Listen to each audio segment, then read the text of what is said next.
Hello दोस्तों, मैं आपका अपना मित्र आपके अपने चैनल शिव शक्ति दिव्य शक्ति पढ़ाकू योद्धा चैनल में आपका तहे दिल से स्वागत करता हूं। दोस्तों, आज का हमारा टॉपिक बहुत ही ज़्यादा महत्वपूर्ण है और हर पेपर में जिसमें भी साइंस आता है अक्सर पूछ लिया जाता है दोस्तों इस टॉपिक से। और एनसीईआरटी में मैंने देखा कि सिर्फ 7 से 8 ही प्राकृतिक स्रोत दिए हुए हैं, लेकिन अब जो एग्ज़ाम लेने वाला है उतने से संतुष्ट नहीं होता है। और इसीलिए मैंने बहुत सारे पेपर्स में आए हुए प्राकृतिक स्रोतों को उठा लिया है और मैं बहुत अच्छे से इसको पढ़ाने वाला हूँ, तो ध्यान से पढ़ते रहिएगा और मेरे साथ चलिएगा। साइड में मैंने लिख भी दिया है दोस्तों कि IMP, और मैं बोलूँगा ये है मोस्ट IMP, क्योंकि मैंने देखा दोस्तों कि रेलवे में भी बार बार पूछा गया है और बहुत सारे पेपर्स में आए देखे मैंने, और अक्सर पूछ लिया जाता है इस टॉपिक से। और मैंने सबको अच्छी तरीके से एक जगह रख दिया ताकि आपको आसानी से याद हो जाए। तो चलिए दोस्तों चलते हैं, और बहुत मज़ा आने वाला है आपको आज। और मैं इसके फ़ायदे भी बताऊंगा, तो आपको और भी मज़ा आएगा और आपको बहुत कुछ अच्छा पता चलने वाला है आज। तो जैसा कि आप लोगों को पता है कि नींबू में सिट्रिक अम्ल पाया जाता है, लगभग लोगों को पता है। और संतरा में भी सिट्रिक अम्ल पाया जाता है, लेकिन शायद आपको नहीं पता होगा कि अमरूद में भी सिट्रिक अम्ल पाया जाता है। और आपको पता होना चाहिए कि सिट्रिक अम्ल खट्टा होता है। अम्ल मतलब ही खट्टा होता है। तो अक्सर नींबू को माना जाता है कि ये एंटीऑक्सीडेंट है, मतलब शरीर से विषाक्तता को बाहर निकालने वाला है। तो इस नींबू के अंदर क्या है वो चीज़ जो आपके अंदर से, शरीर के अंदर से विषाक्तता को या ख़राब पदार्थों को बाहर निकालती है, तो वो यही है मेरे दोस्तों, सिट्रिक अम्ल है। और संतरा में भी सिट्रिक अम्ल है और अमरूद में भी सिट्रिक अम्ल होता है। और देखिए तीनों को मैंने एक जगह लिख दिया है ताकि आपको याद रहे। और अब आगे देखते हैं। इमली को देखिए, अंगूर को देखिए और केला को देखिए, तीनों में एक ही अम्ल पाया जाता है दोस्तों, टार्ट्रिक अम्ल। और ये जो टार्ट्रिक अम्ल है बहुत ही अच्छा होता है शरीर के लिए। आपके शरीर से बहुत सारे विषाक्त पदार्थों को ये बाहर निकाल देता है दोस्तों।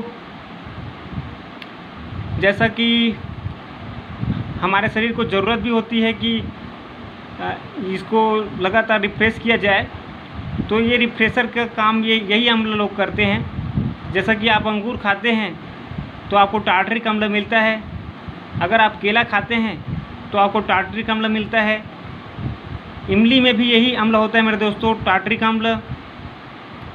एक साइड मैंने लिखा है प्राकृतिक स्रोत और दूसरे तरफ उसमें पाए जाने वाले, उनमें उपस्थित अम्लों का नाम लिखा है। और प्रश्न आपको ऐसा ही पूछता है कि अंगूर में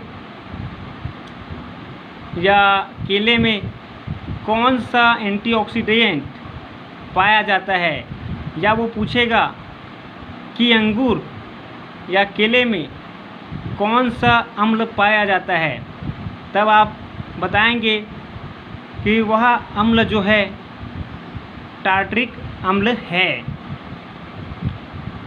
और देखिए दोस्तों, मैंने तीनों को एक साथ लिखा हुआ है ताकि आपको याद रहे। इमली, अंगूर और केला, तीनों में ही टार्टरिक अम्ल पाया जाता है। और सेब एक यूनिक फल है दोस्तों, जिसमें मैलिक अम्ल पाया जाता है, मैलिक अम्ल। और टमाटर में ऑक्जेलिक अम्ल पाया जाता है दोस्तों।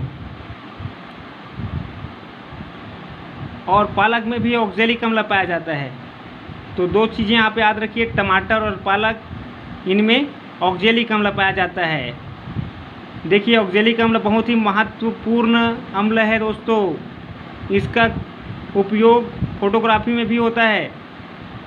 और आपको पता होगा शायद कि ऑक्जेलिक अम्ल का प्रयोग दाग को निकालने वाले जो पदार्थ बनते हैं उसमें भी ऑक्जेलिक अम्ल का प्रयोग होता है। और बहुत ही महत्वपूर्ण अम्ल है दोस्तों, याद रखिएगा। और जैसा कि मैंने सेब में बताया आपको कि मैलिक अम्ल, सेब में आपको बताया ना मैंने कि मैलिक अम्ल होता है। तो ये मैलिक अम्ल भी बहुत महत्वपूर्ण है। मैंने 2-4 पेपर में देखा है कि कुछ उल्टा प्रश्न भी बन जाता है कि मैलिक अम्ल किस में पाया जाता है, और वो दे देगा केला, सेब, टमाटर और पालक। तो आपको याद होना चाहिए कि सेब में पाया जाता है। आगे चलकर सिर्फ अब देखिए 9वां नंबर का पालक हमने पढ़ लिया है। अब सिर्फ 4 है जिसको मैंने लिखा हुआ है, और बस इतना ही अगर आप पढ़ लेंगे तो इस टॉपिक से आपका नंबर मिल जाएगा दोस्तों आपको। और ये इतना पढ़ना पर्याप्त है इस टॉपिक से। जैसा कि मैंने बताया आपको, NCERT में सिर्फ 7 से 8 प्रश्न ही दिए गए हैं इसके, जबकि ये बाकी प्रश्न जो हैं वो आए हुए एग्ज़ाम्स से लिए गए हैं। और हम लोग देखते हैं आगे, सिरका और टमाटर की चटनी में एसिटिक अम्ल पाया जाता है दोस्तों। एसिटिक अम्ल सिरका और टमाटर की चटनी में। और 11वां नंबर देखिए, चींटी है, लाल चींटी है और बिच्छू के डंक में फार्मिक अम्ल पाया जाता है। फॉर्मिक अम्ल, फार्मिक अम्ल या फॉर्मिक अम्ल। तो अक्सर देखा जाता है कि चींटी के काटने से बड़ी जलन सी होती है, लेकिन आदमी मरता तो नहीं है ना। इसका मतलब ये है कि वो जहर नहीं है। जैसे कि बिच्छू के काटने से भी कोई इंसान नहीं मरता है, लेकिन बड़ी जलन होती है। तो बिच्छू के डंक में बहुत ज़्यादा मात्रा में फार्मिक अम्ल होता है, जबकि चींटी के डंक में उतना नहीं होता है। तो लेकिन होता तो है ना, इसीलिए क्या है, जलन होती है। तो इससे देखिए, अगर किसी को काट जाए आपके आसपास, तो आप फार्मिक अम्ल का उपाय ये है कि इसमें कोई क्षार लगा दिया जाए। तो जहाँ पर काटा गया है, तो इसीलिए देखिए, लाल चींटी काटे या मधुमक्खी काटे तो उसमें क्या करते हैं, सोडा, खाने के सोडा को लगाते हैं, थोड़ा घसते हैं उससे, ताकि क्या हो जाता है, ताकि फार्मिक अम्ल जो है उसका प्रभाव कम हो जाए। और एक बात और याद रखिएगा दोस्तों, फार्मिक अम्ल को ही मेथोनोइक अम्ल भी कहते हैं। ध्यान रखिएगा, फार्मिक अम्ल को ही मेथोनोइक अम्ल भी कहते हैं। और ये पूछा जा चुका है कि मेथोनोइक अम्ल किस में पाया जाता है, तो बिच्छू के डंक में और लाल चींटी के डंक में या सामान्य चींटी के डंक में भी, और किसके मैंने बताया, मधुमक्खी के डंक में। तो मधुमक्खी के डंक को भी याद रखिएगा। अच्छा, एक बात बताइए, मैंने सेब में कौन सा अम्ल बताया, कौन सा बताया, मैलिक अम्ल। भूलना नहीं है दोस्तों, याद रखिए। और खट्टे दूध, दही में जैसा कि आप जानते ही हैं कि दूध दही में जो है, दूध दही को लैक्टो कहा जाता है। दूध शब्द से संबंधित शब्द क्या है? लैक्टो। दूध की जो शुद्धता की माप करते हैं वो लैक्टोमीटर से करते हैं ना। तो कहने का मतलब मेरा सिर्फ इतना है कि दूध से संबंधित क्या है? लैक्टो। तो खट्टे दूध और दही में लैक्टिक अम्ल पाया जाता है। खट्टे दूध या दही में लैक्टिक अम्ल पाया जाता है। खट्टे दूध या दही में लैक्टिक अम्ल पाया जाता है। बार बार मेरे साथ बोलते रहिए ताकि आपको याद हो जाए। मैं आपको पढ़ाते पढ़ाते ही याद करवा दूंगा दोस्तों। मेरा बार बार बोलने का एक ही उद्देश्य है कि आपको याद हो जाए, क्योंकि बाद में समय नहीं मिलता है रिवीजन करने का। बार बार 1 से 2 बार वीडियो को देख लीजिए, और अगर कुछ बड़ी टॉपिक है तो उसको 3 से 4 बार देखिए ताकि आपको तुरंत याद हो जाए।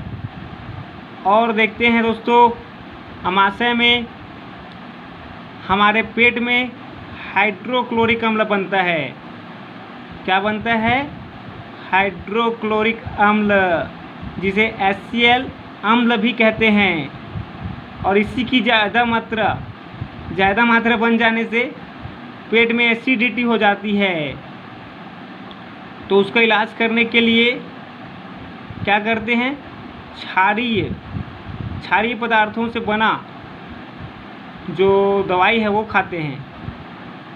तो जैसा कि देखिए, अम्ल को क्या है? क्षार ही संतुलित कर पाता है। तो अम्ल को संतुलित करने के लिए क्षारीय पदार्थ जैसे NaOH है और मैग्नीशियम हाइड्रोक्साइड है, इन सब से बनी दवाइयों का, चूर्ण का इस्तेमाल किया जाता है। तो मुझे आशा है दोस्तों आज आपको बहुत मज़ा आया होगा, और बहुत ही महत्वपूर्ण टॉपिक है। इस टॉपिक को बिल्कुल ही याद करके रखिए दोस्तों, खास करके रेलवे और CG व्यापम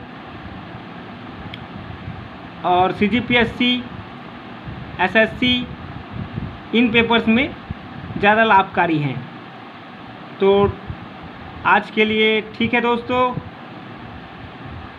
हमारे चैनल को सब्सक्राइब कीजिएगा, लाइक कीजिएगा और शेयर कीजिएगा। धन्यवाद दोस्तों।